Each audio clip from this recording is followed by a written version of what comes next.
পৃথিবীর শুরু থেকে আল্লাহ তাআলা অনেক নবীকে পাঠিয়েছেন। প্রত্যেকজন নবীকে, বিশেষ করে বড় বড় কিছু নবী আছেন যাদেরকে আল্লাহ তাআলা কিছু কিছু মুআজিজা দিয়েছেন।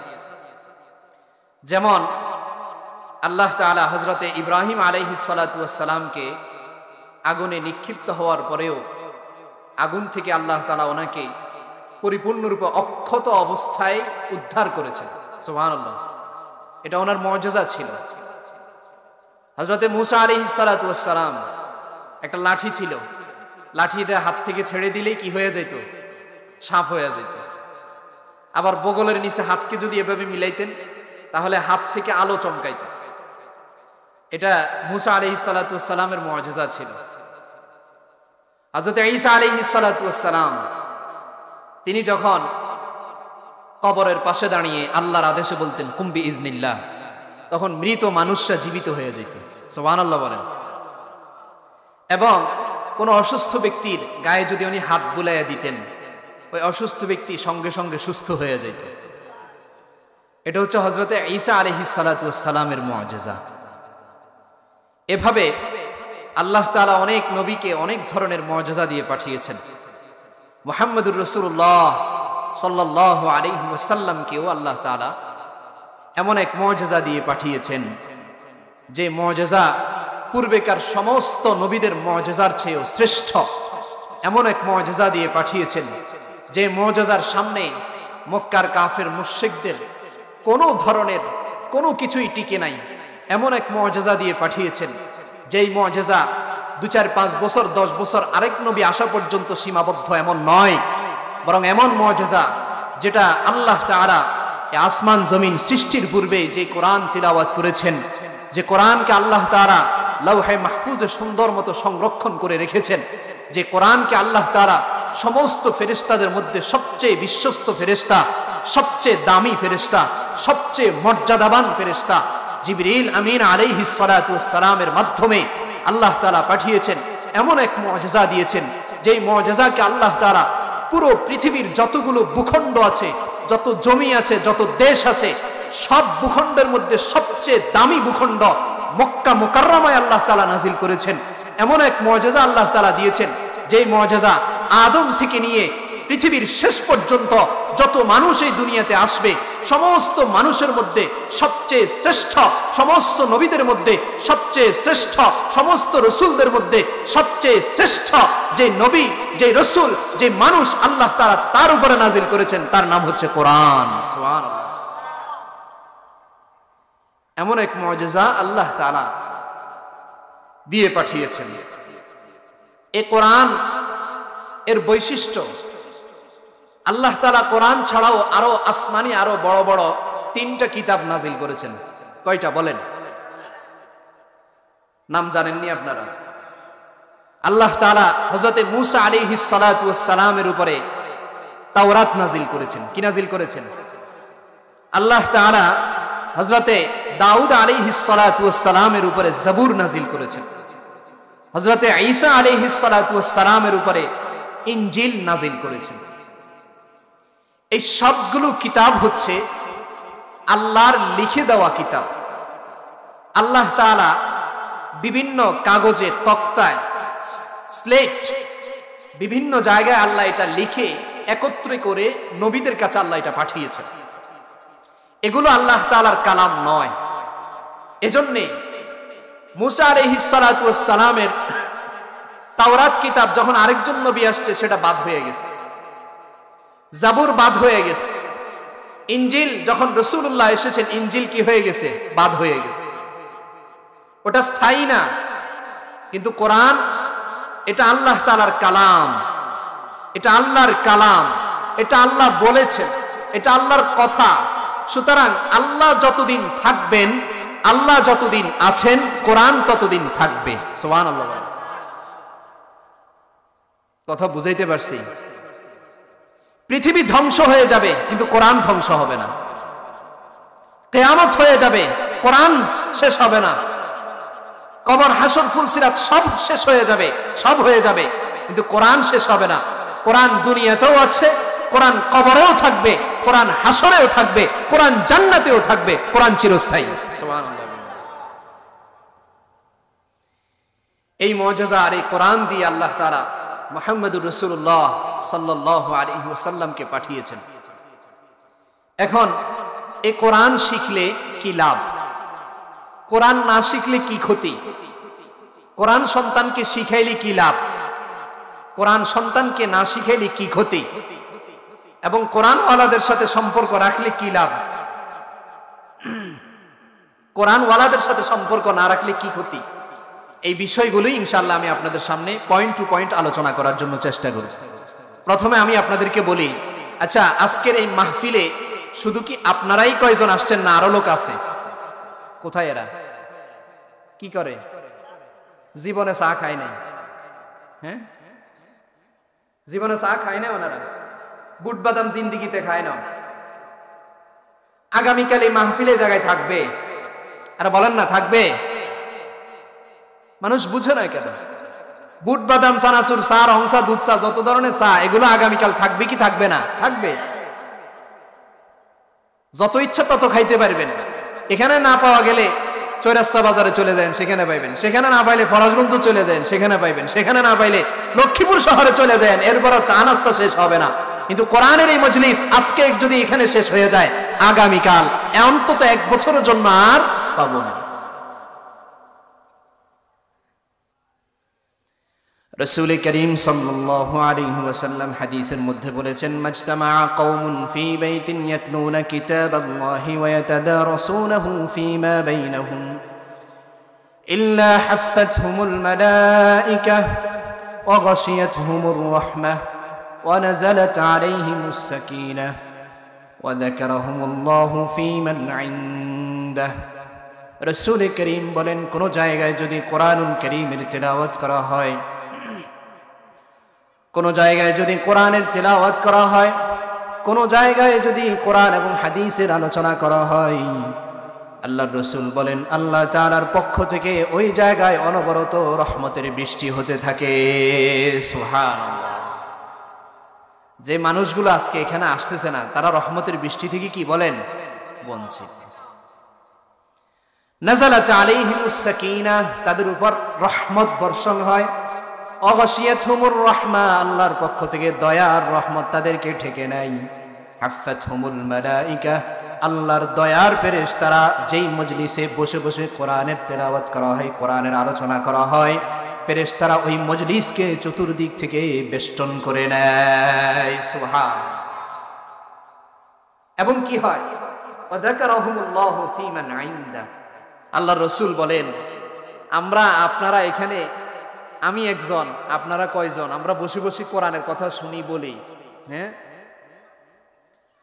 মধ্য নলডগি, কত প্রত্যন্ত একটা অঞ্চল, গ্রামের ভিতরে বসে বসে আমরা এই যে সামান্য আলোচনা শুনতেছি।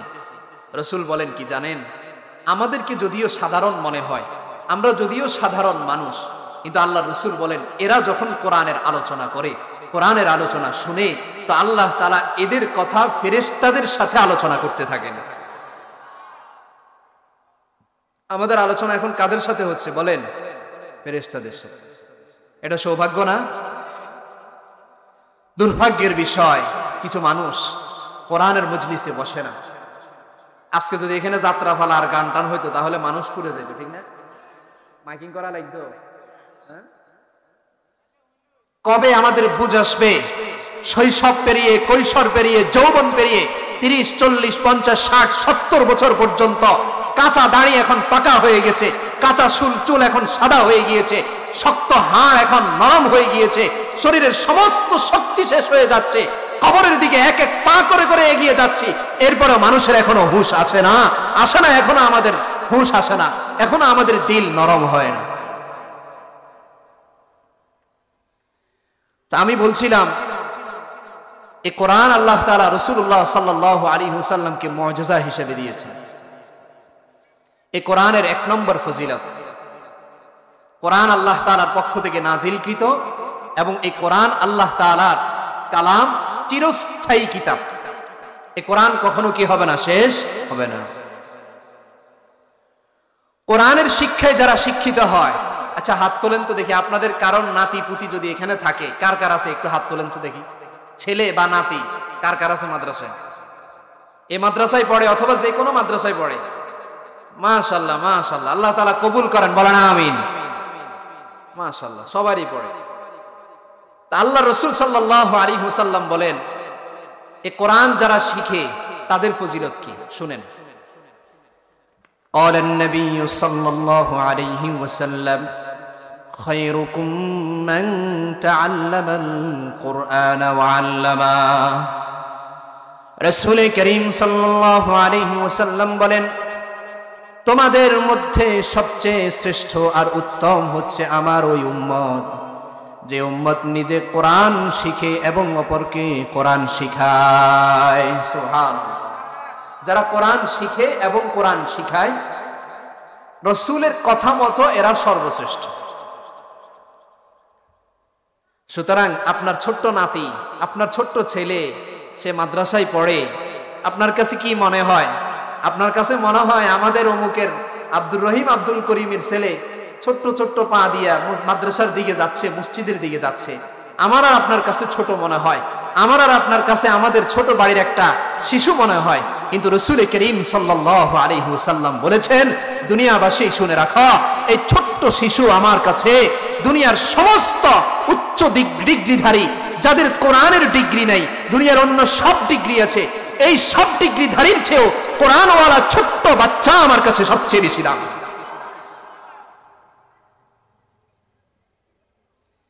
দুনিয়ার শিক্ষায় যে শিক্ষিত হলো, প্রাইমারি স্কুল শেষে, হাই স্কুল শেষে, কলেজ শেষে, ইউনিভার্সিটি শেষে, দেশের সর্বোচ্চ ডিগ্রি পড়াশোনা শেষ করার পরে বিদেশে পিএইচডি করার জন্য, বিদেশে ডিগ্রি নেওয়ার জন্য যায়, কিন্তু তার পড়ার সাথে কোরআন নাই, তার দৈনন্দিন কোরআন নাই, তার সকাল বিকাল সন্ধ্যায় কোরআন নাই, তার জীবনে কোনো কোরআন নাই, সে কোরআন পড়তেও পারে না, কোরআন বুঝেও না, কোরআন জানেও না, এমন ডিগ্রিধারী দুনিয়াদার ব্যক্তির চেয়েও রাসূলুল্লাহ সাল্লাল্লাহু আলাইহি ওয়াসাল্লামের কথা অনুযায়ী একটা ছোট্ট বাচ্চা যে কোরআন পড়ে, কোরআন শিখে, সকালে বাড়িতে কোরআন তেলাওয়াত করে, দুপুরে কোরআন পড়ে, সন্ধ্যায় কোরআন পড়ে, মা বাবাকে কোরআন পড়ে শোনায়, নানা নানিদেরকে কোরআন পড়ে শোনায়, মাদ্রাসায় আসে কোরআন পড়ে, মাদ্রাসায় আসা যাওয়ার পথে কোরআন পড়ে, একটু একটু ছোট্ট করে করে আলিফ বা তা সা শের থেকে শুরু করে সূরা ফাতিহা থেকে সূরা নাস পর্যন্ত দু চারটা সূরা যে মুখস্থ করছে, ছোট্ট শিশু হলেও, সে মধ্য নলডগির মতো একটা গ্রামের ছেলে হলেও, একটা প্রত্যন্ত অঞ্চলের ছেলে হলেও, রাসূলুল্লাহ সাল্লাল্লাহু আলাইহি ওয়াসাল্লামের ভাষ্যমতে দুনিয়ার সবচেয়ে বড় ডিগ্রিধারী, যার শিক্ষায় কোরআন নাই, তার চেয়ে ওই ছোট্ট ছেলের দাম আল্লাহর কাছে কোটি কোটি গুণ বেশি। বিশ্বাস হয়নি আপনাদের? বিশ্বাস হয়? বিশ্বাস করা লাগবে, বিশ্বাস না করলে ঈমান থাকবে না। এটাই সত্য, এটাই চরম সত্য, এটাই চির সত্য। এজন্য রাসূল করিম সাল্লাল্লাহু আলাইহি ওয়াসাল্লাম বলেন, যারা কোরআন পড়ে এবং কোরআন শিখায়, এরা আল্লাহর কাছে সবচেয়ে বেশি দাম, সবচেয়ে বেশি শ্রেষ্ঠ। খায়রুকুম মান তাআল্লামাল কুরআন ওয়া আল্লামা। আচ্ছা, কোরআন পড়লে কি লাভ? খেয়াল করে শুনেন, আমার দিকে তাকাইবেন, ওই দিক সেদিক তাকাইলে তো হবে না, আমার কথা শুনতে হবে। আপনাদের দেশে কল আছে না? কল, হ্যাঁ, কলের মধ্যে যদি কলসি ভরায়, তাহলে যদি কলের মুখ বরাবর কলসি না দিয়ে এক পাশে রাইখা কয় বছর কল এটা চিপলে কলসিটা ভরাইব? কল ভরবে না কেন? কেন? কারণ কলসির মুখ কি বরাবর হয় নাই, কলের মুখ বরাবর, বলেন না, কলের মুখ বরাবর কি? এজন্য যদি সে কল এটা চাপাইতে চাপাইতে যদি বৃদ্ধ হয়ে যায়, কলসি ভরবো, পুরা দেশ বাসি যাইব, বন্য হয়ে যাবে, এরপরে কলসি কি কেন ভরবে না? কারণ মুখ বরাবর হয়নি। তো এই জন্য আমি আপনাদের সামনে কথা বলতেছি, আপনারা যারাই বসছেন, আপনারা শুধু আমার দিকে তাকাবেন, এদিক সেদিক তাকাইলে হবে না। মনোযোগ দিয়ে, কলব দিয়ে, অন্তর দিয়ে, চোখ দিয়ে, কান দিয়ে আমার কথা শুনবেন, ইনশাআল্লাহ ফায়দা হবে। আর যদি মন যদি এখানে না থাকে, তাহলে যতই ওয়াজ নসিহত করবে শুধু কানসুখ হবে, কোনো লাভ হবে না। এজন্য শুনবেন মনোযোগ দিয়ে। কোরআন পড়লে কি লাভ? রাসূল করিম সাল্লাল্লাহু আলাইহি ওয়াসাল্লাম হাদিসের মধ্যে বলেছেন, যদি কোনো ব্যক্তি কোরআনের একটা অক্ষর পড়ে, বলেন কয়টা অক্ষর? একটা অক্ষর, আলিফ, একটা অক্ষর যদি কোনো ব্যক্তি পড়ে, রাসূল বলেন এই এক অক্ষরের বিনিময়ে আল্লাহ তাআলা অন্তত তাকে 10টা নেকি দান করবেন। কয় নেকি? মান ক্বারাআ হারফাম মিন কিতাবিল্লাহ ফালাহু হাসানাহ ওয়াল হাসানাতু বিআশরি আমসালিহা। রাসূল করিম বলেন, কোন ব্যক্তি যদি কোরআনের একটা হরফ পড়ে, কয়টা হরফ বলেন? সবাই বলেন কয় হরফ?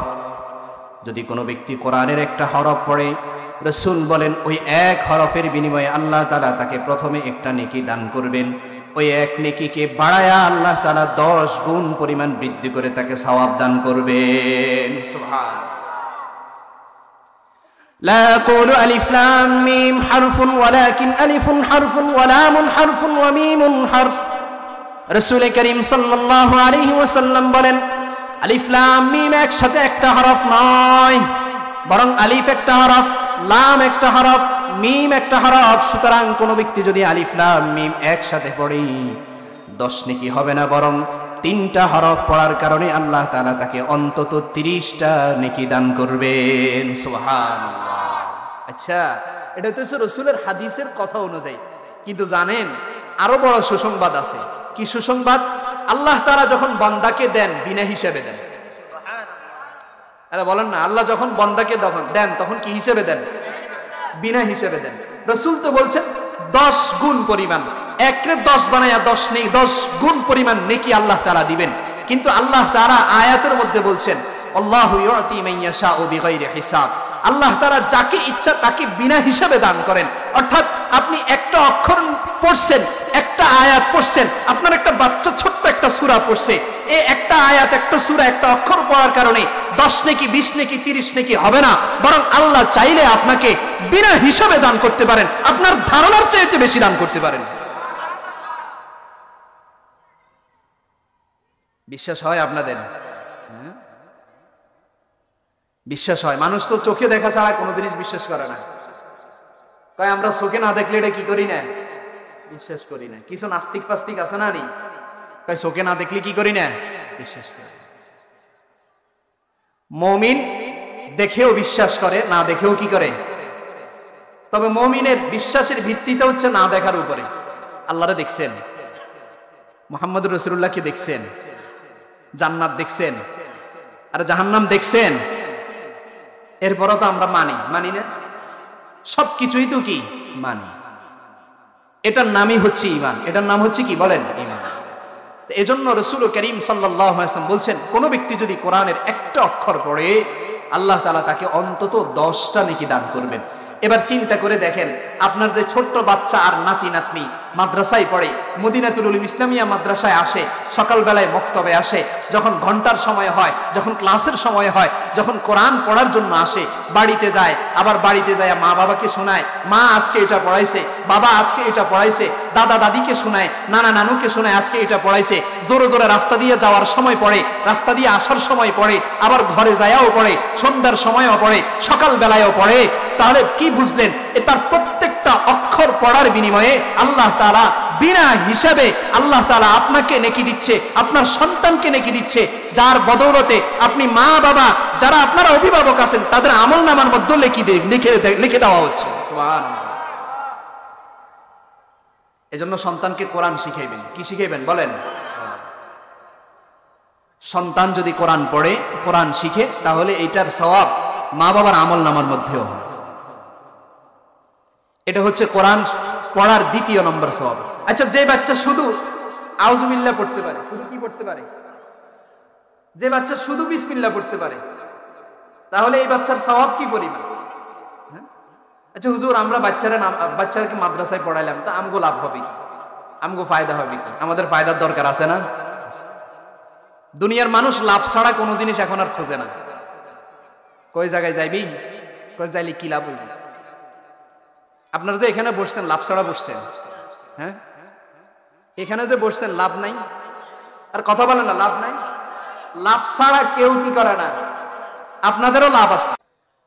রাসূল করিম সাল্লাল্লাহু আলাইহি ওয়াসাল্লাম হাদিসের মধ্যে বলেন, কিয়ামতের ময়দানে যখন মা বাবা উঠবে হাসরের ময়দানে, কোথায় উঠবে? সন্তানও উঠবে। এখন সন্তান তো কোরআনের হাফেজ, সন্তান তো কোরআন শিখছে, সন্তান তো কোরআন অনুযায়ী আমল করছে, আল্লাহ তাআলা সন্তানকে সওয়াব দিবেন, বিনিময় দিবেন। কিন্তু এর বিনিময়ে হাদিসের মধ্যে আসছে মা বাবাকে আল্লাহ তাআলা এমন এক টুপি পরিধান করাইবেন, যেই টুপির আলো ওই লক্ষ কোটি গুণ দূরের সূর্যটাকে যদি একটা ঘরের ভিতরে আবদ্ধ করে দেওয়া হয়, একটা ঘরের ভিতরে যদি এনে দেওয়া হয়, তাহলে সূর্যের আলো এক ঘরের ভিতরে যেই পরিমাণ আলোকিত হবে, রাসূল বলছেন মা বাবাকে পরিধান করা যেই টুপি হবে, সেই টুপির আলো এর চেয়েও বেশি হবে। হাসরের মানুষ দেখে বুঝবে, ওহো এ অমুকের ছেলে অমুক, এর এত ফজিলত কেন? কারণ সে তার সন্তানরে কোরআন পড়াইছে। সন্তানরে কি পড়াইছে?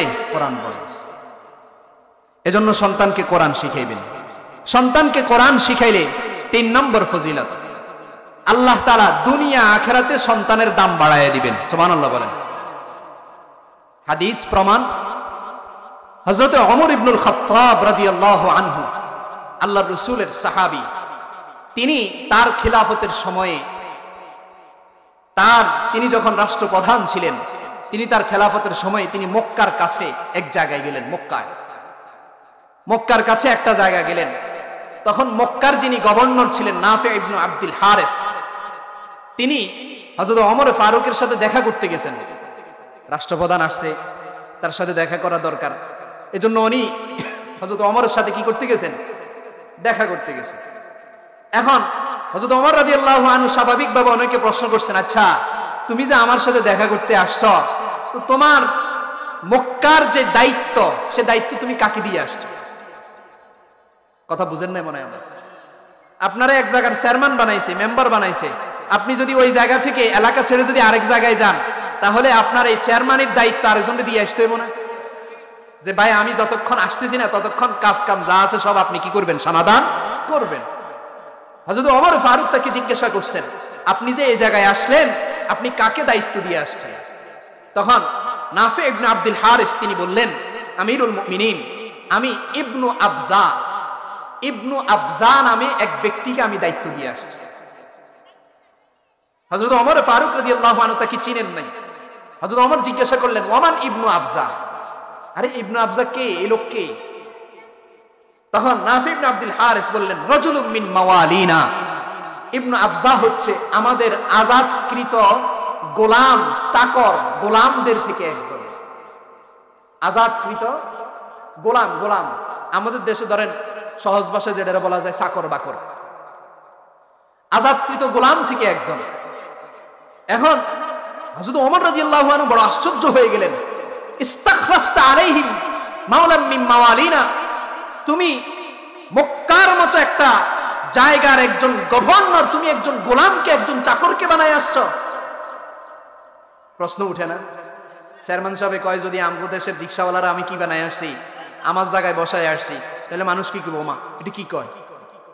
হযরত ওমর ফারুক রাদিয়াল্লাহু আনহু বললেন, তুমি ইবনু আবজা একজন গোলামকে, আজাদকৃত গোলামকে তুমি এমন এক বড় দায়িত্ব তুমি রেখে আসছো? তখন নাফি ইবনে আব্দুল হারিস তিনি বললেন, আমিরুল মুমিনিন, আমি তাকে রেখে আসার কারণ আছে। কি আছে বলেন? কারণ আছে। আমি ইবনু আবজাকে মক্কার মতো একটা গুরুত্বপূর্ণ ভূখণ্ডের দায়িত্ব দিয়ে আসার কারণ আছে। কারণ হচ্ছে ইন্নাহু কারিউন লিকিতাবিল্লাহ আলিমুম বিল ফারাইজ। কারণ ইবনু আবজার ভিতরে অন্য কোন গুণ থাকুক আর না থাকুক, ইবনু আবজার ভিতরে কোরআনুল কারীম তেলাওয়াতের মতো কোরআন জানার গুণ রয়েছে। এই কোরআনের গুণের কারণে আমি তাকে সেখানকার দায়িত্ব দিয়ে আসছি। তখন হযরত ওমর ফারুক রাদিয়াল্লাহু আনহু বলছেন, قال النبي صلى الله عليه وسلم, ওমর ফারুক রাদিয়াল্লাহু আনহু তখন বলছেন, স্পষ্ট ভাবে বলছেন, ইন্নাল্লাহা ইয়ারফাউ বিহাদাল কিতাবি আকওয়ামা ওয়া ইয়াদউ বিহি আখারিন। হযরত ওমর ফারুক তখন বলেছিলেন, হে নাফি, শুনে রাখো, আমার হাবিব বলেছেন, এই কোরআনকে যারা ধারণ করে, কোরআনের কারণে আল্লাহ কিছু কিছু মানুষকে সম্মানিত করেন, কোরআনের কারণে কিছু কিছু মানুষকে আল্লাহ তাআলা নিচু করেন, অধঃপতনের দিকে নিয়ে যান। যারা কোরআনকে মানে, কোরআনকে যারা ধারণ করে, আল্লাহ তাআলা তাদেরকে সম্মানিত বানায়া দেন। আর যারা কোরআনকে পিছনে ফেলে দেয়, কোরআনকে যারা ধারণ করে না, আল্লাহ তাআলা তাদেরকে লাঞ্ছিত করে দেন। ঠিক না? এজন্যে ইবনু আবজা নামক একজন গোলাম, সে কোরআন জানে, কোরআন জানার কারণে মক্কার মতো একটা গুরুত্বপূর্ণ জনপদের দায়িত্ব দিয়ে হযরত নাফি ইবনুল হারিস আব্দুল হারিস তিনি হযরত ওমর ফারুকের কাছে গিয়েছেন শুধু কি জানার কারণে? আর বলেন না কি জানার কারণে? কোরআন জানার কারণে। এটার কারণ কি জানেন? কারণ যারা কোরআন জানে এরা সব জানে। আর বলেন না যারা কোরআন জানে এরা কি জানে? সব জানে। কারণ কোরআনের ভিতরে আল্লাহ সব জ্ঞান দিয়ে দিয়েছেন। কোরআনের ভিতরে আল্লাহ সব জ্ঞান কি দিয়েছেন? দিয়ে দিয়েছেন। এজন্য কোরআন যারা জানে তারা সব জানে, কোরআন ওয়ালা যারা তারা সবকিছু ওয়ালা। সাহাবায়ে কেরাম রিজওয়ানুল্লাহি আলাইহিম আজমাইন, অনেক সাহাবায়ে কেরামরা গরীব ছিলেন, অনেক সাহাবায়ে কেরামরা অসহায় ছিলেন। সাহাবায়ে কেরামদের কেউ কেউ ছিল এমন যাদের এক কাপড় ছিল, সাহাবায়ে কেরামদের কেউ কেউ ছিল এমন যাদের থাকার মতো ঘর ছিল না, সাহাবায়ে কেরামদের কেউ কেউ এমন ছিল যারা গোলাম ছিল, সাহাবায়ে কেরামদের কেউ কেউ এমন ছিল যাদেরকে দেখতে সুন্দর লাগতো না, তাদের ঠোঁটগুলো মোটা ছিল, যাদের চোখগুলো ছোট ছিল। সাহাবায়ে কেরামদের কেউ কেউ এমন ছিল সমাজের মধ্যে তাদের কোনো দাম ছিল না। সাহাবায়ে কেরামদের কেউ কেউ অন্ধ ছিল, সাহাবায়ে কেরামদের কেউ কেউ কালো ছিল, সাহাবায়ে কেরামদের কেউ কেউ খাটো ছিল। কিন্তু সাহাবায়ে কেরামদের কাছে কিছু থাকুক আর না থাকুক, সাহাবায়ে কেরামদের মাঝে কোরআন ছিল। সাহাবায়ে কেরামরা কোরআনকে ধারণ করেছেন, কোরআন যা বলেছে তা মেনেছেন, কোরআন যা নিষেধ করেছেন তা ছেড়ে দিয়েছেন, কোরআন যেভাবে চলতে বলেছে সেভাবে চলেছেন। এজন্যই তো তারা সবচেয়ে দামি হয়ে গিয়েছে, তারা সবচেয়ে শ্রেষ্ঠ হয়ে গিয়েছে। রাসূলুল্লাহ সাল্লাল্লাহু আলাইহি ওয়াসাল্লাম তাদের প্রতি খুশি হয়ে গিয়েছেন, আল্লাহ তাদের প্রতি খুশি হয়ে গিয়েছেন। রাদিয়াল্লাহু আনহুম ওয়া রাদু আন, এটা একদিনের ঘোষণা নয়, দুই দিনের ঘোষণা নয়, বরং কিয়ামত পর্যন্ত রাদিয়াল্লাহু আনহুম ওয়া রাদু আনহুমের ঘোষণা চলবে। হাসরেও এই ঘোষণা চলবে, জান্নাতে এই ঘোষণা চলবে, রাদিয়াল্লাহু আনহুম ওয়া রাদু আন। এরা ওই জাতি যারা কোরআনকে গ্রহণ করার কারণে আল্লাহ তাদেরকে দামি বানায় দিয়েছেন। এজন্য পাকিস্তানের একজন বিখ্যাত কবি ছিলেন, কবি ইকবাল, তিনি বলেছেন, ও জামানা মুআজ্জাজ থে হামিলে কুরআন হোকর, আজ হাম জলিল ও খার হো তারিকে কুরআন হোকর। আল্লামা ইকবাল বলেছেন সাহাবায়ে কেরামদের সময়ে কিছুই ছিল না, সাহাবায়ে কেরামরা সংখ্যায় কম ছিল। সাহাবায়ে কেরামরা সংখ্যায় কি ছিল? কম ছিল। সাহাবায়ে কেরামরা সংখ্যায় কম ছিলেন। সাহাবায়ে কেরামদের অস্ত্র শস্ত্র সৈন্য সামন্তর দিক থেকে কোনো সময় কাফেরদের থেকে সাহাবায়ে কেরামরা এগিয়ে ছিল না। কোনো সময় উমাইয়া খেলাফতের সময়ের সাহাবায়ে কেরামরা আল্লাহর প্রিয় বান্দারা তারা কোনো সময় এগিয়ে ছিল না। কিন্তু সাহাবায়ে কেরামরা সম্মানিত ছিল। যুগের সমস্ত নেতৃত্ব সাহাবায়ে কেরামদের হাতে ছিল, যুগের সমস্ত নেতৃত্ব সে যুগের মানুষদের হাতে ছিল। একমাত্র কারণ ছিল কোরআন। তারা কোরআনকে ধারণ করেছে, কোরআনকে বক্ষে ধারণ করেছে, কোরআনকে মাথায় তুলে নিয়েছে, তারা কোরআন অনুযায়ী নিজেদের জীবনকে পরিচালনা করেছে। এজন্য পৃথিবীর মধ্যে সবচেয়ে বেশি সম্মানিত তারাই ছিল। আর আজকের মানুষ কোরআন ছেড়ে দিয়েছে। কোরআন আমাদের সকালবেলার ফজরের তেলাওয়াতে নাই, কোরআন আমাদের সকলের ফজরের তেলাওয়াতে নাই, দুপুরের তেলাওয়াতে নাই, সন্ধ্যার তেলাওয়াতেও আমরা কোরআন তেলাওয়াত করি না, আমরা নিজেরাও কোরআন তেলাওয়াত করতে পারি না, আমাদের বাচ্চাদেরকেও কোরআন শিখাই না। ঠিক না বলেন? হ্যাঁ, এখন আমাদের সকালবেলা কেমন যায় আমাদের? আগে আমরা শুনতাম চোরে চুরি করতো দুপুর রাত্রে যখন 2টা 1টা হয়, কি হয়? হ্যাঁ, যখন গভীর রাত্রে হয়। আর এখন চোরে চুরি কোন সময় করে জানেন? নেই, ফজরের সময়। কোন সময় চুরি করে? কেন চুরি করে? কারণ ওই যে সারা রাত্রে 12টা 1টা 2টা পর্যন্ত একটা মোবাইল আছে, বাস এটা দেখে দেখে কাটায় দেয়। ফজরের সময় যখন হয় তখন ঘুমাইতে যায়। আর কথা বলেন না কেন? ঠিক কিনা? আহা, আগে এক সময় দেখতাম সকালবেলা ফজরের সময় প্রত্যেকটা ঘর থেকে কোরআনের তেলাওয়াতের আওয়াজ আসতো। ঠিক না? আমাদের দাদারা, দাদুরা, নানা নানুরা কি সুন্দর মতো পড়তে পারতো না, অশুদ্ধ, এরপরেও সুন্দর করে করে আটকি পারে না। বাংলা দেখি উচ্চারণ দেখি একটু একটু করে করে চোখে ঠার পায় না, চোখে দেখে না, এরপরে চশমা একটা কি চশমা লাগাইয়া কত সুন্দর করে চোখের কাছে নিয়ে একদম মায়া ভরে মোহাব্বত করে করে কোরআন তেলাওয়াত করতো। আর এখন এখন আছে আমাদের দেশে এগুলো না। আমরা কোরআন ছেড়ে দিয়েছি। এজন্যই কবি ইকবাল বলেছেন, আমরা কোরআন ছেড়ে দিয়েছি। আমাদের সকালে কোরআন নাই, আমাদের দুপুরে কোরআন নাই, আমাদের রাতে কোরআন নাই, আমাদের চলাই কোরআন নাই, আমাদের বসাই কোরআন নাই, আমাদের কথাই কোরআন নাই, আমাদের পারিবারিক শাসনের ক্ষেত্রে কোরআন নাই, আমাদের সামাজিক শাসনের ক্ষেত্রে কোরআন নাই, আমাদের রাষ্ট্রীয় শাসনের ক্ষেত্রে কোরআন নাই, আমাদের ছেলের ভিতরে কোরআন নাই, মেয়েদের ভিতরে কোরআন নাই, যুবকদের ভিতরে কোরআন নাই, বৃদ্ধদের ভিতরে কোরআন নাই, আমাদের সমাজের সর্বত্র কোথাও কোরআন নাই। আমরা কোরআনকে সম্পূর্ণরূপে ছেড়ে দিয়েছি। ওই যে এক সময় দোকান থেকে কিনে নিয়ে আসছে এক জোড়া কোরআন শরীফ, একজিল কোরআন শরীফ বাস তাকের উপরে এটাকে উঠাইয়া রাখছে, আর এটাকে এখান থেকে নামায় না, ধুলা বাড়ি পড়ে একদম এটা ময়লা হয়ে গিয়েছে, কোরআন ধরেও না। এই কোরআনকে আমরা ছেড়ে দেওয়ার কারণে আজকে আমাদের এত জিল্লতি আর এত অপমান, ঠিক কিনা? এজন্য হযরত ওমর ফারুক বলেছেন, ইন্নাল্লাহ ইয়ারফাউ বিহাদাল কিতাবি আকওয়ামা ওয়া ইয়াদউ বিহা আখরিন। এই কিতাব দ্বারা আল্লাহ কাউকে কাউকে শ্রেষ্ঠ বানায় দেন। ইবনু আবজা ছিলেন একজন গোলাম, কিন্তু কোরআন জানা থাকার কারণে নাফি ইবনে আব্দুল হারিসের মতো একজন ব্যক্তি মক্কার মতো একটা জায়গার গভর্নর তাকে বানায়া দিছে। আমাদের দেশের অনেক মানুষ আছে, বাবা চাষ করে, কৃষক মানুষ, কিন্তু তার ছেলে আলেম আছে না?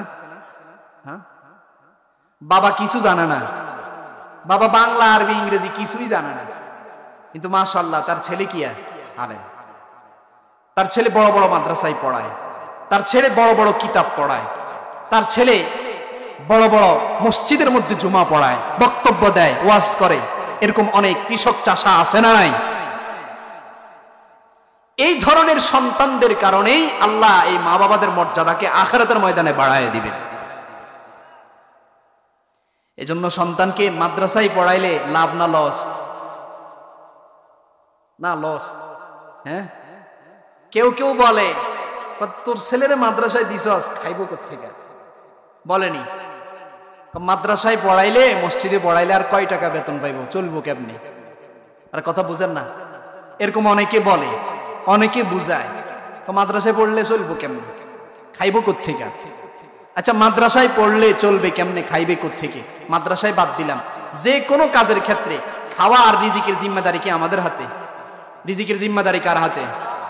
আর যে ছেলে কোরআন পড়ে, যে ছেলে কোরআন শিখে, যে ছেলে কোরআন পড়তে জানে, কসম করে বলছি আল্লাহ তাআলা সে যদি কোরআনের আজমতকে রক্ষা করতে পারে, কোরআনের আজমতের কারণে কোরআনওয়ালা ছেলে কখনো না খেয়ে মরবে না, কোরআনওয়ালা ছেলে কখনো না পড়ে মরবে না। কোরআনওয়ালা ছেলেকে আল্লাহ তাআলা অন্য সবার থেকে আরো বেশি সম্মানিত করবেন। এজন্য রাসূল করিম সাল্লাল্লাহু আলাইহি ওয়াসাল্লাম বলছেন, কোরআনের কারণে আল্লাহ কিছু কিছু মানুষকে কি করেন? সম্মানিত করেন। এটা হলো 3 নম্বর ফজিলত। সন্তানকে কোরআন শিখাইলে এটা কত নম্বর ফজিলত বলেন? 3 নম্বর। আচ্ছা, সন্তানকে কোরআন শিখাইলে আর কি লাভ? এবার একটা হাদিস আমি আপনাদেরকে শোনাই। সন্তানকে কোরআন শিখাইলে আখিরাতের ময়দানে লাভ আছে। কি লাভ? রাসূল করিম সাল্লাল্লাহু আলাইহি ওয়াসাল্লাম হাদিসের মধ্যে বলেন, যখন কিয়ামত সংগঠিত হয়ে যাবে, যখন সমস্ত মানুষ কবর থেকে উঠবে, তখন কোরআন একজন সুন্দর সুশ্রী মানুষের আকৃতি ধরে, যিনি কোরআনওয়ালা, তার কাছে আসবে। সুবহানাল্লাহ বলেন। কোরআনওয়ালাকে বলবে, হাল তা'রিফুনি, তুমি আমারে চিনো, আমি কে? কোরআনওয়ালা ছেলে বলবে, না আমি তো তোমাকে চিনি না, দেখি নাই কখনো তোমাকে, তুমি কে? তুমি আমাকে চিনো না? না, তোমাকে চিনি না। তখন কোরআন তাকে বলবে, আনাল্লাযী আজমাআতকা ফিল হাওয়াজি, আমি হচ্ছি ওই কোরআন, যে কোরআন তোমাকে দিনের বেলায় রোজা রাখতে উদ্বুদ্ধ করেছে, যে কোরআনের কারণে তুমি দিনের বেলায় রোজা রাখছো, আর যে কোরআনের কারণে তুমি রাত্র জেগে জেগে তারাবির নামাজ পড়ছো। আসতেছিনি সামনে তারাবি, আমি সেই কোরআন। তখন ওই ছেলে বলবে, কোরআনকে তখন চিনবে, তখন কোরআন ছেলেকে বলবে, শোনো, ওই কোরআনওয়ালাকে বলবে, শোনো, দুনিয়ার জিন্দেগিতে তুমি আমাকে ছেড়ে দাও নাই, আজকে হাসরের ময়দানে আমি তোমাকে একা ছাড়বো না। আরে আর জোরে বলেন না সুবহানাল্লাহ। হাদিসের মধ্যে এরপরে রাসূল বলেন, হবেন তার মা বাবাকে ডাকা হবে। কাকে ডাকা হবে? মা বাবাকে ডাকা হবে। ডাকার পরে রাসূল বলেন, উলবিসা ওয়ালিদাই, তার মা বাবাকে পরিধান করা হবে হুল্লাতাইন, 2টা কাপড়, জান্নাতীদের 2টা কাপড় তাকে পরিধান করানো হবে। লা ইউকাযযিবু বিহিমা আহলুদ দুনিয়া, রাসূলুল্লাহ সাল্লাল্লাহু আলাইহি ওয়াসাল্লাম বলেন, এমন 2টা কাপড় মা বাবাকে পরিধান করাইবে, যেই 2 কাপড়ের দাম দুনিয়ার কোন মানুষ কখনো নির্ধারণ করতে পারবে না। সমগ্র দুনিয়ার চেয়েও দামি 2টা কাপড় মা বাবাকে পরিধান করানো হবে।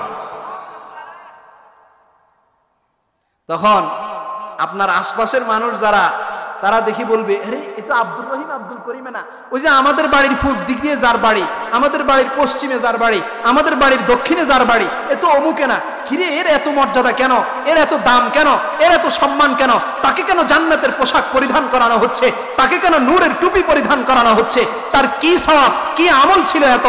তখন বলা হবে এ তো মা বাবাই তখন বলবে কেন আমাদেরকে এটা পরিধান করানো হচ্ছে, হাসরের মানুষ সবাই আশ্চর্য হয়ে যাবে কেন তাকে এটা পরিধান করানো হচ্ছে।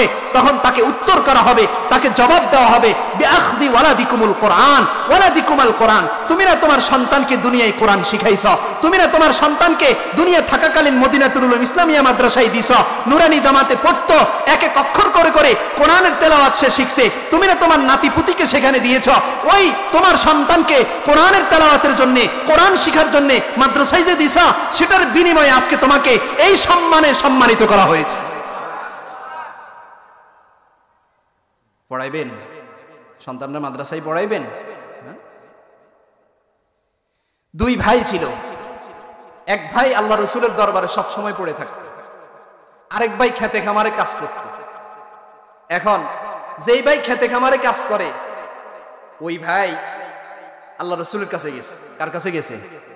রসুলের কাছে যাই বলছি, ইয়া রাসূলুল্লাহ, আমার এই ভাই সব সময় আপনার কাছে পড়ে থাকে, আর আমি খেতে খামারে কি করি? চাষবাস করি, কাজ টাজ করি।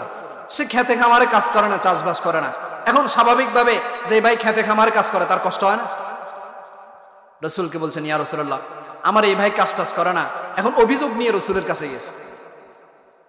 এক ভাই খেতে খামারে কাজ করে, আরেক ভাই রসুলের কাছে এসে দিন শিখে, কোরআন শিখে, হাদিস শিখে।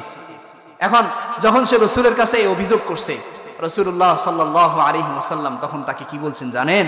রাসূলুল্লাহ তখন তাকে বলছে, শোনো, তুমি যে খেতে খামারে কাজ করো, তুমি যে চাষবাস করো, ওই চাষের ফসল যে বরকতময় হয়, তোমার ওই ক্ষেতের মধ্যে যে ফসলের মধ্যে যে বরকত হয়, ওই বরকত তোমার এই ভাই দিন শিখার কারণে হয়। এজন্য সন্তানরে মাদ্রাসায় দিলে, কোরআন পড়াইলে, সন্তানকে যদি মাদ্রাসায় দেন, দিন শিখান, ঠকবেন না।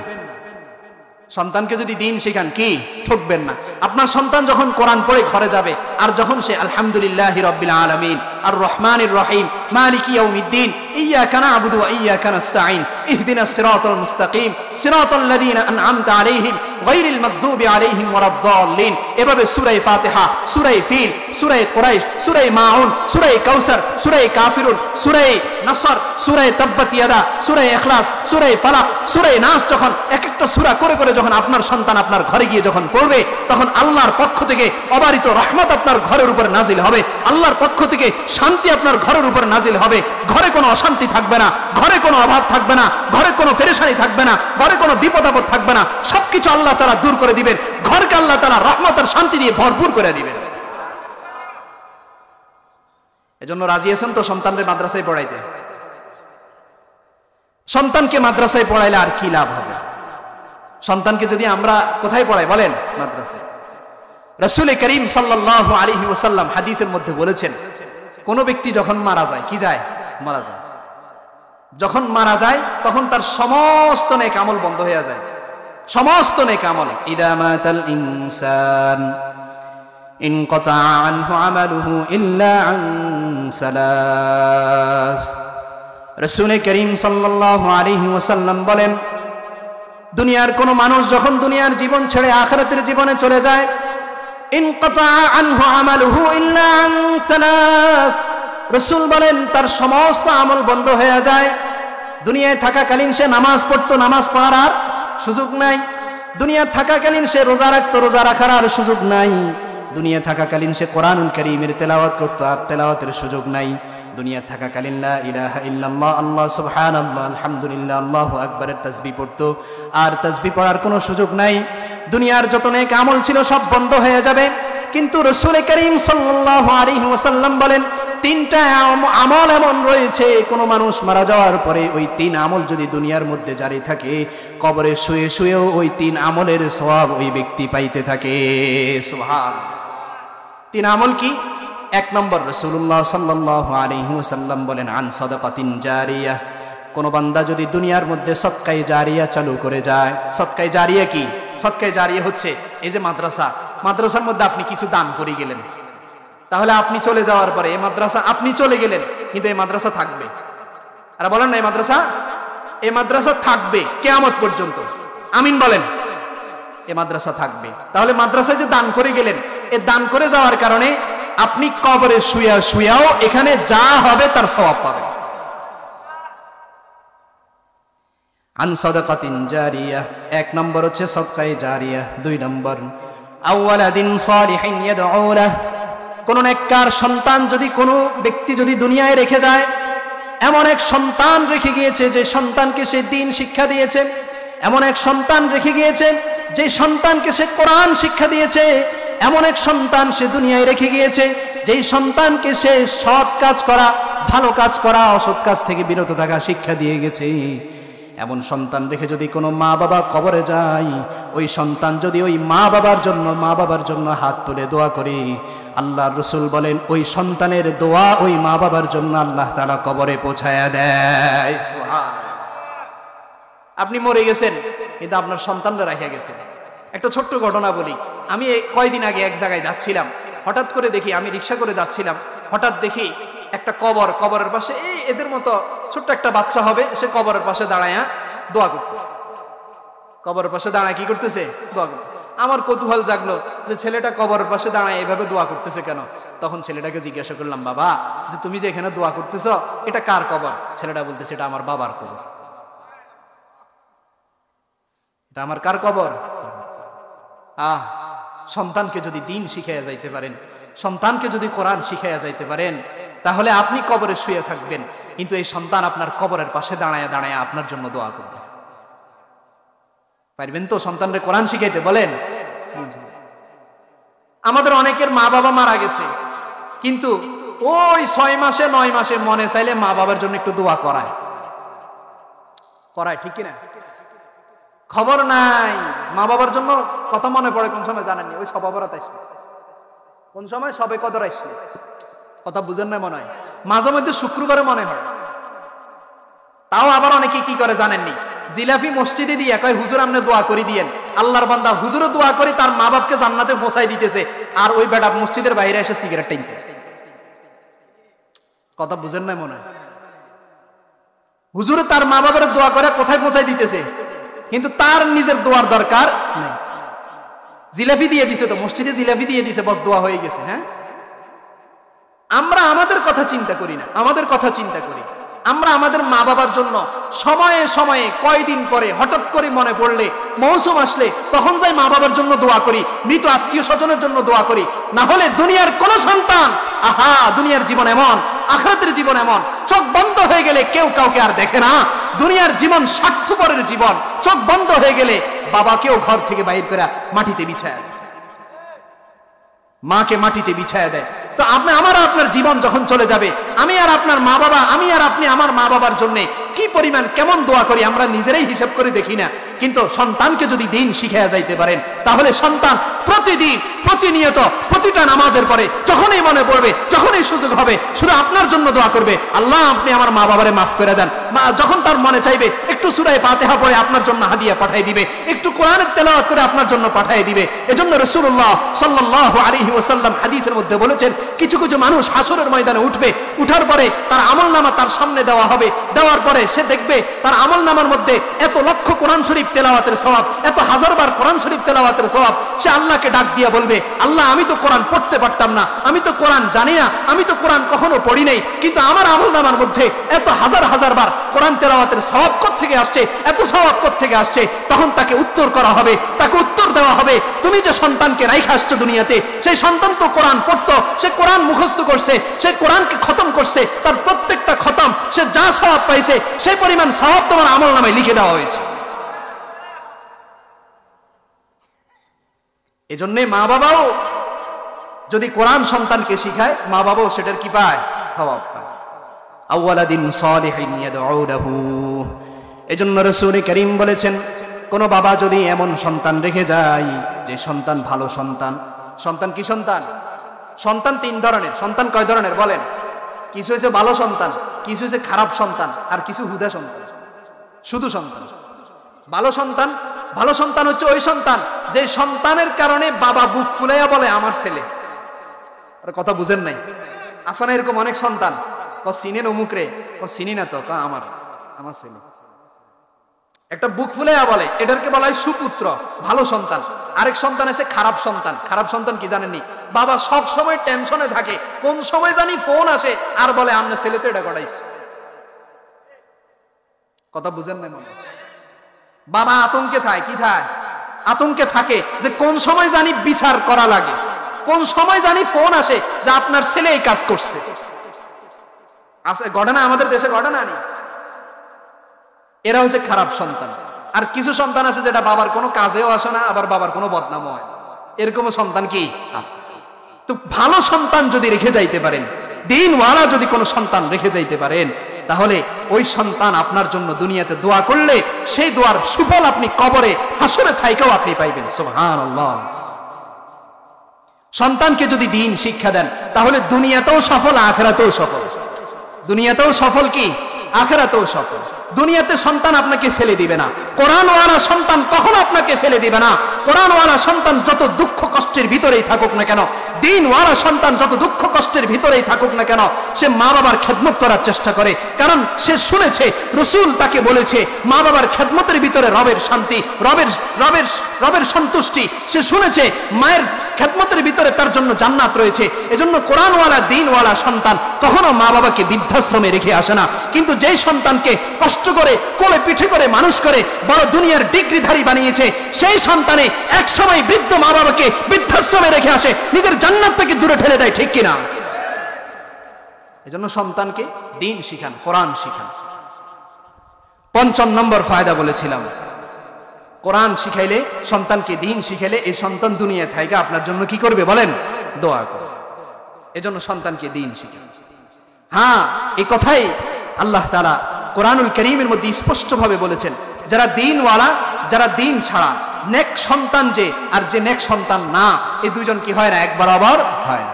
কুল হাল ইয়াস্তাবিল্লাযীনা ইয়া'লামুনা ওয়াল্লাযীনা লা ইয়া'লামুন। রব্বুল আলামিন বলেন, যার ভিতরে কোরআনের ইলম আছে আর যার ভিতরে কোরআনের ইলম নাই, এই দুইজন এক বরাবর হতে পারে না। যার ভিতরে দ্বীন আছে, কোরআন আছে, এই ব্যক্তি, আর যার ভিতরে দ্বীন নাই, কোরআন নাই, ইলম নাই, জ্ঞান নাই, এই দুই ব্যক্তি কখনো এক বরাবর হতে পারে না। এজন্য সন্তানকে দ্বীন শিক্ষা দিবেন। রাজি আছেন তো ইনশাআল্লাহ? আচ্ছা, সন্তানকে দ্বীন শিক্ষা দিলে আর কি লাভ হয়? সন্তানকে দ্বীন শিক্ষা দিলে আরেকটা বড় লাভ আছে। কি আছে? বড় লাভ আছে। কি লাভ? রাসূল করিম সাল্লাল্লাহু আলাইহি ওয়াসাল্লাম হাদিসের মধ্যে বলেছেন, আল কুরআনু শাফিউন ওয়া মুশাফফা। কোরআন সুপারিশকারী এবং কোরআনের সুপারিশ আল্লাহ তাআলা কবুল করবেন। সুবহানাল্লাহ বলেন। কোন কোরআনওয়ালা যদি হাসরের ময়দানে আটকে যায়, হাসরের ময়দানে যদি সে ধরা পড়ে যায়, তাহলে রাসূল করিম সাল্লাল্লাহু আলাইহি ওয়াসাল্লাম বলছেন কোরআন তার জন্য সুপারিশ করবে। সুবহানাল্লাহ বিহামদি। আর কোরআনের সুপারিশের কারণে আল্লাহ তাআলা তাকে নাজাত দিয়ে দিবেন। এজন্য সন্তানকে কোরআন শিক্ষা দেন, কারণ সন্তানকে কোরআন শিক্ষা দিলে যদি কোনো কারণে আমি আপনি যদি ধরা পড়ে যায় আল্লাহ তাআলার দরবারে, কোনো কারণে যদি আমি আপনি যদি হাসরের ময়দানে আটকা পড়ে যায়, তাহলে এই কোরআনের কারণে আল্লাহ তাআলা আমাকে আপনাকে হাসরের ময়দানে নাজাত দিয়ে দিবেন। ৬ষ্ঠ নম্বর, ৭ম নম্বর আরেকটা ফজিলতের কথা বলি। একটা ছোট্ট ঘটনা আমি আপনাদেরকে শুনাই।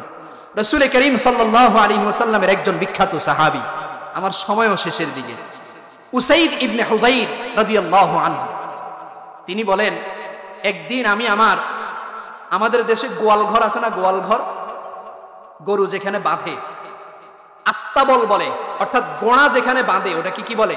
আস্তাবল। উনি বলেন, আমি আমার আস্তাবলে, অর্থাৎ যেখানে আমি গোড়া বেঁধে রাখছি, সেই জায়গায় একদিন আমি তেলাওয়াত করতেছিলাম। তো তেলাওয়াতের কারণে হঠাৎ করে আমার ঘোড়া লাফানো শুরু করছে। ইজ জালাত ফারসি, আমার ঘোড়া লাফানো শুরু করছে। উনি বলেন, ঘোড়ার লাফানো দেখে আমি চুপ করে গেলাম, আমি থেমে গেছি। ঘোড়া হঠাৎ করে এভাবে লাফাচ্ছে কেন? এরপরে উনি আবার তেলাওয়াত শুরু, ঘোড়া যখন উনি তেলাওয়াত বন্ধ করে দিলেন, ঘোড়া লাফানো বন্ধ করে দিয়েছে।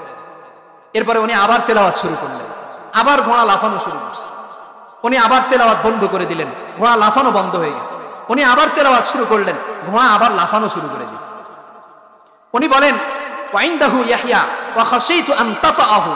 উনি বলেন, আমার ছোট্ট একটা ছেলে ছিল ইয়াহইয়া, ওই ইয়াহইয়া তার পাশেই ছিল। ঘোড়ার এই লাফানি দেখে আমি ভয় পেয়ে যাচ্ছিলাম, কোন ঘোড়া লাফাইতে লাফাইতে ঘোড়ার খুরগুলো আমার ছেলে ইয়াহইয়ার গায়ে লাগে কিনা, এজন্য আমি ভয়ে তেলাওয়াত বন্ধ করে দিয়েছি। উনি বলেন, তেলাওয়াত বন্ধ করে আমি ঘর থেকে বাইর হয়েছি। বাইর হয়ে দেখলাম ফাইদা আমসালুস সুরুজ ফাইদা রাআইতু মিসলা যুল্লাতি ফিহা আমসালুস সুরুজ।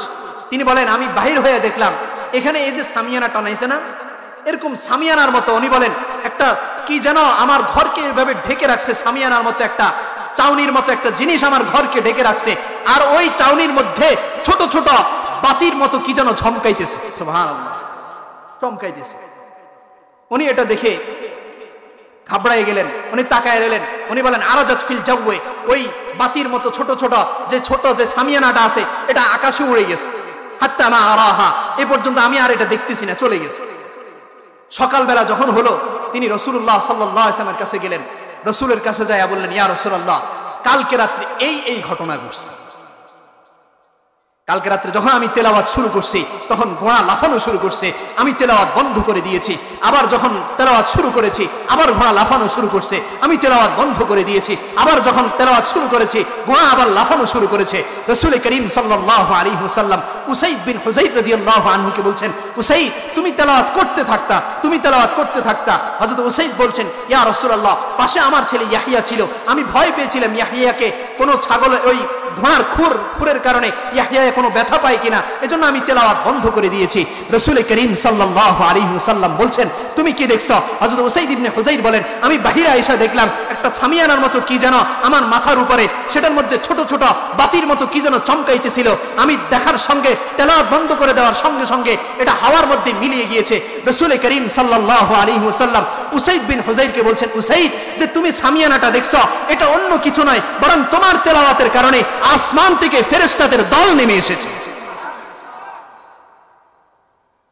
এটা কোনো সামিয়ানা না, এটা হচ্ছে ফেরেশতাদের দল। আর তুমি যে চমকাইতেছিলা দেখছো যে চমকাইতেছিল, এটা ফেরেশতাদের দল আসছে তোমার তেলাওয়াত শোনার জন্য। সুবহানাল্লাহ। এরপরের কথা যেটা রাসূল বলছেন সেটা আরো খুশির কথা। রাসূল করিম সাল্লাল্লাহু আলাইহি ওয়াসাল্লাম বলছেন উসাইদ তুমি তো তেলাওয়াত বন্ধ করে দিয়েছো, যদি তুমি তেলাওয়াত বন্ধ না করতা, যদি তেলাওয়াত করতে থাকতা, তাহলে এই ফেরেশতারা তোমার তেলাওয়াত শুনতে শুনতে সকাল হয়ে যাইতো আর দুনিয়ার মানুষ ফেরেশতাদেরকে দেখতে পাইত। এজন্য সন্তানকে কোরআন শিখাইলে, কোরআন তেলাওয়াত করলে, কোরআন পড়লে আমাদের ঘরকে রহমতের ফেরেশতারা সুন্দরভাবে সামিয়ানার মতো বেষ্টন করে রাখে। সুবহানাল্লাহ। লাভ না লস? কেমন লাভ? পুরা দুনিয়া দিলেও এই লাভ পাওয়া যাবে। এজন্য সন্তানকে পড়াইলে, সন্তানকে মাদ্রাসায় দিলে এই লাভ পাওয়া যায়। সন্তানকে দিবেন তো মাদ্রাসায় ইনশাআল্লাহ। এরপরে আসেন সর্বশেষ, আমি আমার আলোচনা শেষ দিকে চলে আসছি। রাসূল করিম সাল্লাল্লাহু আলাইহি ওয়াসাল্লাম একটা হাদিস আমাদেরকে বলেছিলেন। রাসূল বলেছেন শোনো সন্তানকে দ্বীন শিখাও। এখন আমাদের অনেকের সন্তান আছে, আমরা আমাদের সন্তানদেরকে মাদ্রাসায় দিছি, অনেকের নাতিপুতি আছে মাদ্রাসায় দিছি, কিন্তু আবার অনেকের আছে সন্তান নাই, নাতিপুতি নাই, নিজে মাদ্রাসায় পড়তে পারতেছি না, সন্তানকেও পড়াইতে পারতেছি না, আমরা কি করব? আমাদের কাজ কি? আর কথা বুঝেন নাই মনে হয়? আমরা কি করব? আপনাদের কাজ হচ্ছে যারা কোরআনওয়ালা, যারা মাদ্রাসাওয়ালা তাদেরকে মহব্বত করে যাবেন। তাদেরকে কি করবেন বলেন?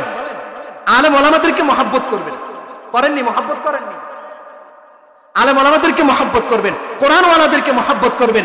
দূর থেকে দেখলে কোরআনওয়ালাদেরকে চোখ টিটকারি দিবেন না, কোরআনওয়ালাদেরকে দেখলে চোখ বাঁকা করবেন না, কোরআনওয়ালাদেরকে দেখলে কটু কথা বলবেন না, বরং কোরআনওয়ালাদেরকে দেখলে বুকে আগলায়া নেবেন, কোরআনওয়ালাদেরকে দেখলে সম্মান করবেন, কোরআনওয়ালাদেরকে দেখলে মহব্বত করবেন। রাসূল আমাদেরকে এটাই বলে দিয়েছে। এজন্য আল্লাহ রাসূল বলছেন চারই কাজ। কয় কাজ বলেন? চার কাজ। রাসূল এক নম্বর বলেন কুন আলিমান, তুমি আলেম হও। তুমি কি হও বলেন? তুমি কি হও? আলেম। দুই নম্বর আও মুতাআল্লিমান, অথবা শিক্ষার্থী হও। আলেম যদি হতে না পারো তাহলে অন্তত শিখো, দিন কিছু কিছু হইলেও কি করো? শিখো। আও মুস্তামিআন, অথবা উলামায়ে কেরামদের কথা শুনো।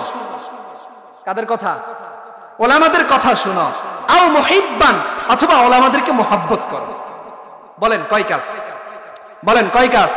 হয়তো আলেম হও, অথবা কোরআনের শিক্ষার্থী হও, অথবা কোরআনওয়ালাদের কথা শোনো, অথবা কোরআনওয়ালাদেরকে মহব্বত করো। কয় কাজ? বলেন না কয় কাজ? হয়তো আলেম হও, অথবা কোরআন শিখাও, কোরআন শিখাও অথবা শিখো, অথবা কোরআনওয়ালাদের কথা শোনো, অথবা কোরআনওয়ালাদেরকে কি করো? মহব্বত করো। এই চারটার বাহিরে আর কোনো অপশন নাই। ওয়ালা তাকুন খামিসান ফাতাহলিক। রাসূল করিম সাল্লাল্লাহু আলাইহি ওয়াসাল্লাম বলছেন, হয়তো কোরআন শিখবে অথবা কোরআন শিখাবে, আলেম হবে অথবা মুতাআল্লিম শিক্ষার্থী হবে, অথবা কোরআন ওয়ালাদের সাথে সম্পর্ক রাখবে, তাদের কথা শুনবে বা তাদেরকে মহব্বত করবে। এই চারটা অপশন ছাড়া পঞ্চম নম্বর কোনো অপশন নাই। ওয়ালা তাকুন খামিসান, কোরআন ওয়ালাও যদি না হয়, কোরআন ওয়ালাদের সাথে সম্পর্কও যদি না রাখে, কোরআন ওয়ালাদের কথাও যদি না শুনে, কোরআন ওয়ালাদের সাথে মহব্বতও যদি না রাখে, রাসূল বলেন ফাতাহলিক, তাহলে তার জন্য ধ্বংস অনিবার্য, সে ধ্বংস হয়ে যাবে। আমরা দেখেছি, আমরা অনেকেই দেখি, এমন এমন কিছু মানুষ আমাদের সমাজে ছিল, এমন এমন কিছু মানুষ আমাদের সমাজে আছে যারা কোরআন ওয়ালাদেরকে দেখতে পারে না। আছে না? যারা কোরআন ওয়ালাদেরকে দেখতে পারে না, মাদ্রাসায় যারা পড়ে তাদেরকে দেখতে পারে না, কত ধরনের কটু কথা বলে, কোরআন ওয়ালাদের সাথে মহব্বত রাখে না। দুনিয়ার জিন্দেগি তো কেউ কেউ তাদের জীবনের কর্মফল ভোগ করে, আখিরাতে তো পাবেই। এজন্যে রাসূল বলছেন লা তাকুন খামিসান ফাতাহলিক। আপনাদেরকে একটা ছোট্ট কথা বলি, আমরা একটা কিতাব পড়েছি তালিমুল মুতাআল্লিম, দর্সে নিজামিতে এই কিতাবটা পড়া হয়। সেই কিতাবের মধ্যে আমাদেরকে একটা উপদেশ দিয়েছে, সেখানে বলেছে কোন ব্যক্তি যদি আলেম ওলামাদেরকে মহব্বত করে, কাকে মহব্বত করে? আলেম ওলামাদেরকে মহব্বত করে, আলেমদেরকে মহব্বত করে, কোরআন ওয়ালাদেরকে তার কোরআনের কারণে মহব্বত করে। এখানে আরেকটা কথা বলে নেই, আলেমদেরকে মহব্বত হতে হবে ইলমের কারণে। বলেন, আলেমদেরকে মহব্বত কিসের কারণে? আলেমদেরকে মহব্বত কোরআনের কারণে করতে হবে। এখন আলেমের কথা যদি আপনার বিপক্ষে যায়, আলেমের কথা যদি আপনার মতের বিপক্ষে যায়, আর তার কথাটা যদি কোরআন এবং হাদিস অনুযায়ী হয়, তাহলে আলেমের কথা মানতে হবে। কথা বুঝেন নাই মনে হয়? আলেমকে মহব্বত করতে হবে তার কোরআনের কারণে। সুতরাং আলেম যদি কোরআন অনুযায়ী কথা বলে, আলেম যদি হাদিস অনুযায়ী কথা বলে, আলেম যদি দ্বীন অনুযায়ী কথা বলে, তাহলে আলেমের কিছু কিছু কথা কখনো আপনার পক্ষে আসবে, কখনো আপনার বিপক্ষে আসবে। পক্ষে আসলেও মানতে হবে, বিপক্ষে গেলেও মানতে হবে। যদি এমন হয় যে হুজুর আমার পক্ষে কয়, এই জন্য হুজুরের মহব্বত করি, হুজুর যখন বিপক্ষে বলছে, না হুজুর শেষ, হুজুর খারাপ, এ জন্মে এই হুজুর হইতেই পারে না, এ হুজুরের চাকরি আজকে কি শেষ। কথা বল, আমাদের দেশে হয়নি, এরকম হয়নি। আরে কি মহব্বত হুজুরের জন্য, কিন্তু একটু যদি তার বিপক্ষে যায়, তাহলে বেশি দূরে যায় না, ওই মসজিদের কোনায় দাঁড়ায় বস হুজুরকে গালাগালি শুরু করে। ঠিক কিনা? এজন্য আলেমদেরকে মহব্বতের ভিত্তি হবে ইলম, আলেমদেরকে মহব্বতের ভিত্তি হবে দ্বীন। আলেম যদি আপনার পক্ষে কথা বলে, তাহলেও মানতে হবে। আলেমের কথা যদি আপনার বিপক্ষে যায়, যদি কোরআন অনুযায়ী হয়, সেটাও কি করতে হবে? মানতে হবে। তা আল্লাহর রাসূল সাল্লাল্লাহু আলাইহি ওয়াসাল্লাম এজন্য আমাদেরকে বলছেন কোরআন ওয়ালাদেরকে মহব্বত করা। তো ঘটনাটা আমি যে কথাটা বলছিলাম, সেখানে লিখছে কোন ব্যক্তি যদি কোরআন ওয়ালাদেরকে মহব্বত করে, তাহলে সে নিজে যদি আলেম নাও হতে পারে, তার সন্তানদেরকে যদি আলেম নাও বানাইতে পারে, তার নাতিপুতিদেরকে যদি আলেম নাও বানাইতে পারে, তাহলে যে কোনো না যে কোনো সময় তার ভবিষ্যৎ জেনারেশনের মধ্যে তার 2, 4, 5, 6, 10 পরে হলেও আল্লাহ তাআলা তার বংশে একজন না একজন আলেম তৈরি করে দিবেন। এজন্য আলেমদেরকে মহব্বত করবেন ইনশাআল্লাহ। যে আলেমদের কারণে ওই পূর্বের জেনারেশনদেরকে আল্লাহ তাআলা ক্ষমা করে দিবেন। এজন্য ওলামাদেরকে মহব্বত করবেন, সন্তানকে মাদ্রাসায় দিবেন, দ্বীন শিখাবেন। যাদের সন্তান আছে তারা তো দিয়েছেন, যাদের সন্তানকে এখনো মাদ্রাসায় দেন নাই তারাও নিয়ত করেন। এবং আপনি যদি সন্তান না থাকে, নাতিপুতি, ভাতিজা, ভাতিজি, আপনার যে সমস্ত আত্মীয় স্বজন আছে, তাদেরকেও মাদ্রাসায় শিক্ষায়, কোরআন শিক্ষায় শিক্ষিত করার চেষ্টা করেন। আল্লাহ তাআলা আমাদের সকলকে যে কথাগুলো বলেছি